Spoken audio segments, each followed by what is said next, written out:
Hello there, and welcome to this edition of How to Create a World-Class Education at Home. Now, if you recall, there are 4 Microsoft programs we'd like you to learn as soon as possible. And then we'll take a look at a few others, but in this video, we're going to focus on an app called OneNote. Microsoft OneNote is a digital note-taking tool that you'll find very helpful in creating your world-class education at home. You can use OneNote to create notes and add all kinds of content to them, and the best part is it's all stored in the cloud.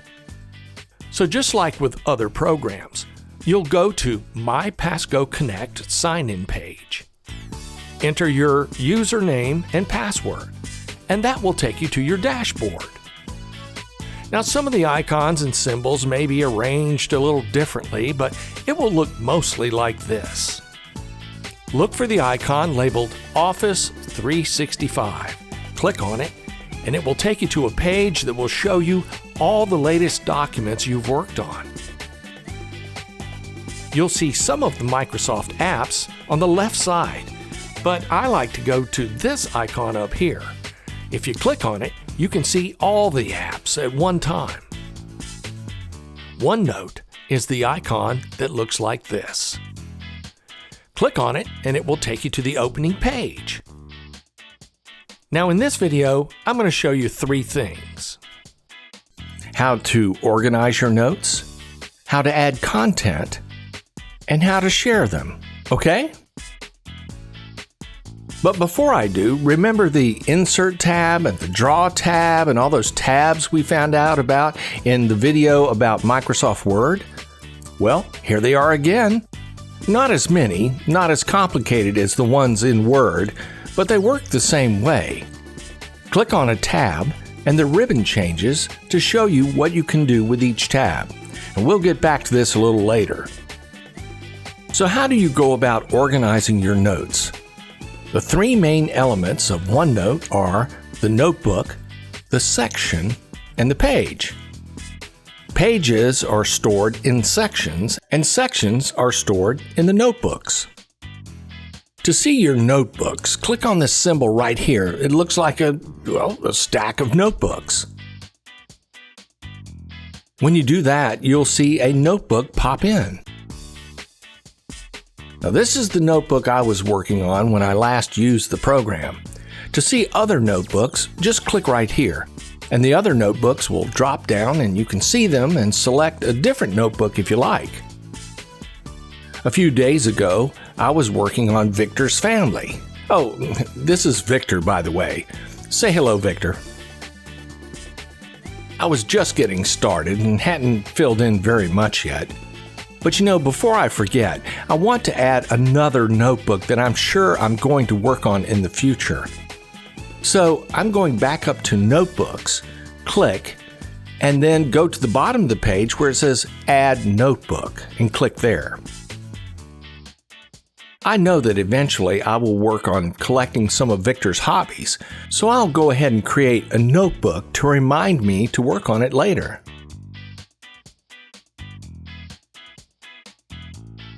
Okay, let's see what else I have here. Here's a collection of Victor's favorite recipes. Once I click on the notebook, it will show me the different sections that are contained in that notebook. And over here are all the pages that are contained in the section. Once again, I can add a section down here at the bottom. Let's see. Well, what about French recipes? There. Now, before I start to add pages to that section, let's check out some of the other sections. Considering Victor is a whatever it is he is, his culinary taste is a little bit different. We have Italian recipes, gummy fruit bowl, okay. Spaghetti and eyeballs, not bad. What about Asian? Mushy noodles, yum. Purple slime bento box, even better. Hey, I know what needs to be on this list. Sickly salmon sushi. So let's create a new page. We'll put the title right up here, and then you'll see it listed on the left side. Okay, ingredients. Rotten raw salmon, steamed white lice, not fried lice, no, white lice. For the rolls, awful avocado, creepy crab stick,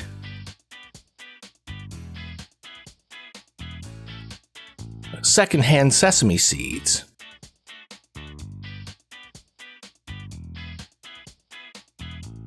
and of course, very, very sour soy sauce.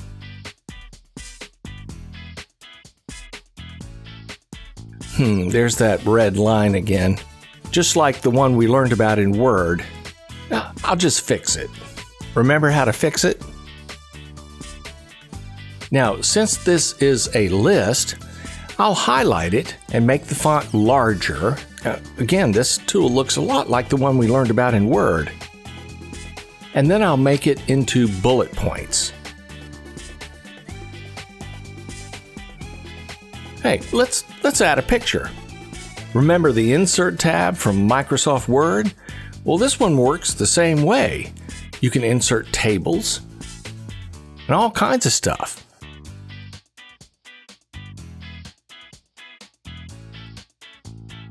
But right now we're looking for a picture.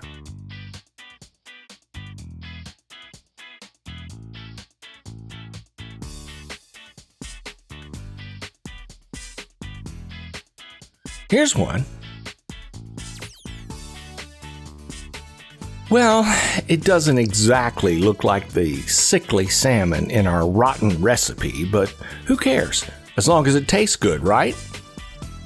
I'm not sure I want it to go here, so watch this.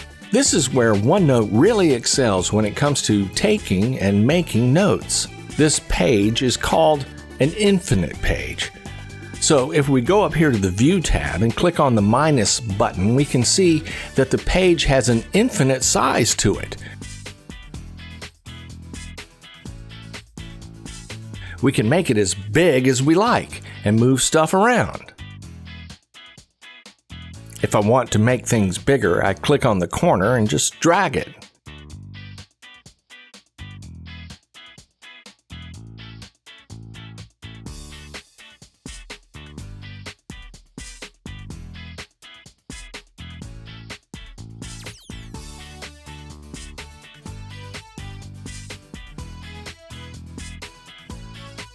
Oh, now that I think about it, this recipe really should start with a very important first step. So I'll click right here and start typing. You know, this acts very much like the text box we learned about in Word, right? Explore all the different things you could do, and you'll be amazed.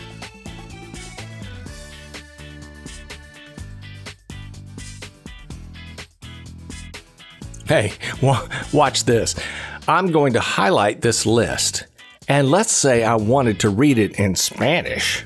I simply highlight the words and go to the View tab and click Translate. Look at all these languages. So I look for Spanish and click on it. Wow, isn't that cool? Now, let's say I'm not sure about the pronunciation, so I click here and press play. Please wash hands. Before assembling. Ingredientes. Graten salmón crudo. Piojos blancos al vapor. Aguacate horrible. Palo de cangrejo espeluznante.